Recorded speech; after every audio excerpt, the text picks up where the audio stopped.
नमो नमः। गीत योग कक्षायां सर्वेषां स्वागतम। गीत योग कक्षा में आप सभी का स्वागत है। तो आज की कक्षा में हम सब्जियों के नाम संस्कृत में पढ़ने वाले हैं। कौन सी सब्जी को संस्कृत में क्या कहते हैं, आज के वीडियो में हम ये समझेंगे, पढ़ेंगे। शाका नाम नामानी, vegetables name in Sanskrit.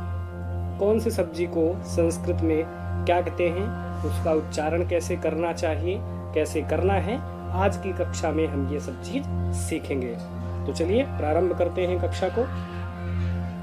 First one है इंग्लिश में। पहले यहाँ पर नेम आपके सामने स्क्रीन में अंग्रेजी में नाम लिखा हुआ आएगा, आपको इंग्लिश में उसको रीड करना है, पढ़ना है। उसके बाद फिर हम उसका संस्कृत में ट्रांसलेशन करेंगे कि संस्कृत में उस सब्जी को क्या कहते हैं। तो पहला है कॉलीफ्लावर। कॉलीफ्लावर को संस्कृत में कहते हैं पुष्पशाकम। कॉलीफ्लावर को संस्कृत में कहते हैं पुष्पशाकम, पुष्पशाकम। नेक्स्ट वन देखते हैं कैबेज। इंग्लिश में कैबेज कहते हैं। कैबेज को हम संस्कृत में क्या कहते हैं, उसका उच्चारण कैसे करते हैं, चलिए देखते हैं। कैबेज को संस्कृत में कहते हैं हरितम, हरितम। कैबेज को संस्कृत में कहते हैं हरितम। नेक्स्ट है बिटर गार्ड। बिटर गार्ड को संस्कृत में हम क्या कहते हैं और उसका उच्चारण कैसे करना चाहिए, चलिए देखते हैं। इंग्लिश में बिटर गार्ड कहते हैं और संस्कृत में कहते हैं कारवेलम। बिटर गार्ड को संस्कृत में कहते हैं कारवेलम, कारवेलम। Very good. नेक्स्ट वन देखते हैं पंपकिन। पंपकिन इंग्लिश में नेम उच्चारण करते हैं तो हमें समझ में आ जाता है कि कौन सी सब्जी है, ठीक है। तो पंपकिन को संस्कृत में क्या कहते हैं, तुम्बी फलम, तुम्बी फलम। पंपकिन को संस्कृत में कहते हैं तुम्बी फलम, तुम्बी फलम। ओके। नेक्स्ट वन देखते हैं ब्रिंजल। ब्रिंजल इंग्लिश में कहते हैं एंड ब्रिंजल को संस्कृत में क्या कहते हैं, देखते हैं। यस, वृंताकम। ब्रिंजल को संस्कृत में कहते हैं वृंताकम, वृंताकम। Very good. नेक्स्ट वन देखते हैं लेडी फिंगर। इंग्लिश में हम सब लोग जानते हैं लेडी फिंगर कौन सी सब्जी को कहते हैं, हिंदी में भिंडी कहते हैं उसको हम, बट संस्कृत में कहते हैं भिंडी नकम। यस, लेडी फिंगर को संस्कृत में कहते हैं भिंडी नकम, भिंडी नकम। लेडी फिंगर को संस्कृत में कहते हैं भिंडी नकम। Very good. नेक्स्ट वन है पटेटो। पटेटो इंग्लिश में पटेटो कहते हैं, हिंदी में हम लोग उसको आलू कहते हैं और संस्कृत में कहते हैं आलूकम। यस, पटेटो को संस्कृत में कहते हैं आलूकम, आलूकम। गुड। नेक्स्ट वन देखते हैं कैरेट। कैरेट को हिंदी में हम गाजर कहते हैं, इंग्लिश में यहाँ पर नेम लिखा हुआ है कैरेट। संस्कृत में क्या कहते हैं, देखते हैं।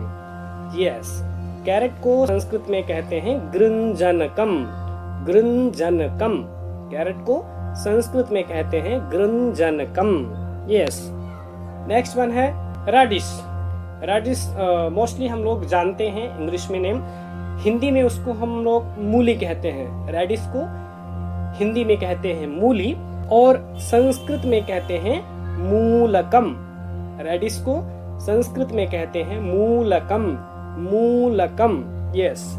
नेक्स्ट वन देखते हैं जैक फ्रूट। ठीक है, फ्रूट्स में भी एक जैक फ्रूट होता है, वेजिटेबल में भी एक ऐसी सब्जी है जिसको हम जैक फ्रूट कहते हैं इंग्लिश में, बट जैक फ्रूट को संस्कृत में क्या कहते हैं, पनस फलम। जैक फ्रूट को संस्कृत में कहते हैं पनस फलम और हिंदी में कटहल कहते हैं। पनस फलम को हिंदी में कटहल कहते हैं, इंग्लिश में जैक फ्रूट कहते हैं और संस्कृत में पनस फलम। यस। नेक्स्ट वन देखते हैं, हाँ, सूरणम। ठीक है, सूरणम। इंग्लिश में भी हम इसको सूरण ही कहते हैं, मोस्टली प्रचलित भाषा में, बोलचाल की भाषा में हम लोग सूरण ही कहते हैं। संस्कृत में भी इसको सूरणम कहते हैं, संस्कृत में इसको कहते हैं सूरणम, सूरणम। तो धन्यवाद। आज की इस कक्षा में आप लोगों को मैं आशा करता हूँ कि ये सारे सब्जियों के नाम आपको बहुत अच्छे से समझ में आए होंगे। और अगर आपको उच्चारण करने में कोई समस्या हो रही है तो वीडियो को बार बार आप देखें, आपको उच्चारण की जो समस्या होगी वो उसका समाधान हो जाएगा, वो प्रॉब्लम आपकी सॉल्व हो जाएगी। आप जितनी बार वीडियो को देखेंगे आपका प्रोनाउंसिएशन उतना अच्छा होगा और आप जितना अभ्यास करेंगे उतना ज़्यादा और अच्छे से आपको ये याद हो जाएगा। तो मैं आशा करता हूँ आप सब लोगों को वीडियो अच्छा लगा होगा। अगर वीडियो अच्छा लगा है तो आप लोग 1-2 बार इसको और अच्छे से देखिएगा और सारे नेम जो हैं वो आप संस्कृत में और इंग्लिश में अपनी नोटबुक में ज़रूर लिखिएगा, क्योंकि नोटबुक में आप लिख के रखेंगे तो आपका राइटिंग स्किल जो है आपकी वो भी इम्प्रूव होगी और याद करने में आपको सरल होगा। तो ये सारे नेम्स अच्छी तरीके से आप अपनी नोटबुक में संस्कृत विद इंग्लिश नोटबुक में लिखिए और पढ़ने का अभ्यास करें। धन्यवाद।